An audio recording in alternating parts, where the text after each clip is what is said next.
Hello friends, welcome back to my channel. ఈరోజు నేను నా బాల్కనీలో పెంచుకునే కొన్ని మొక్కలను చూపిస్తున్నాను. అందులో మొదటిగా మునగాకు తినడం ఆరోగ్యానికి చాలా మంచిది కదా. అందుకని నేను మునగాకు కోసం ఒక తొట్టెలో మునగ గింజలు పెట్టాను. సో ఇప్పుడు ఈ చెట్టుకి మునగాకు బాగానే ఉందండి. కావాలంటే కట్ చేసుకొని మనం పప్పులో కూడా వేసుకోవచ్చు.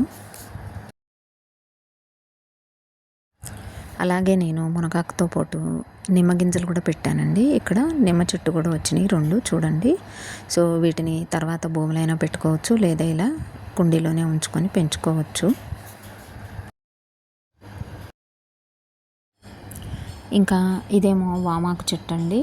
వామాకు నేను మా చెల్లెల దగ్గర ఒక చిన్న మొక్కే తీసుకొచ్చి పెట్టానండి. ఒక చిన్న కొమ్మే తీసుకొచ్చి బయట భూమిలో పెట్టాను. అలాగే ఇక్కడ తొట్టెలో కూడా పెట్టాను. సో ఇది ఇలా పొడవుగా వెళ్ళిపోతుంది. 2 కొమ్మలు ఉన్నాయి. ఆ 2 కొమ్మలు ఇలా పైకి పొడవుగా చెట్టులాగా వెళ్ళిపోతుందండి.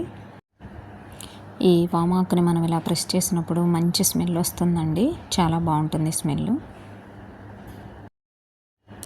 ఈ వామాకుతో మనం బజ్జీలు కూడా వేసుకోవచ్చండి. చాలా బాగుంటాయి టేస్టీగా. ఇంకా ఇదేమో అలోవెరా అండి, కలబంద చెట్టు. అలాగే ఆ పక్కన బకెట్లోనేమో పూజకు వాడిన పూలన్నీ ఇలా ఒక బకెట్లో వేసి పెడతాను. బకెట్ నిండిపోయాక ఈ పూలన్నీ తీసుకెళ్ళి వేరే చెట్లలో వేస్తానండి. మీలో కూడా ఎవరైనా మునగ చెట్టుని ఇలా కుండీలో పెంచుకుంటుంటే కామెంట్స్లో షేర్ చేసుకోండి. Thank you for watching my video.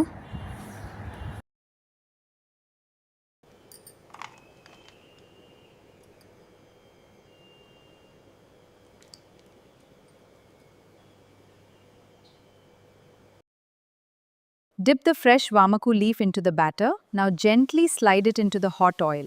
Fry until they turn golden brown. Serve hot with chopped onions and lemon.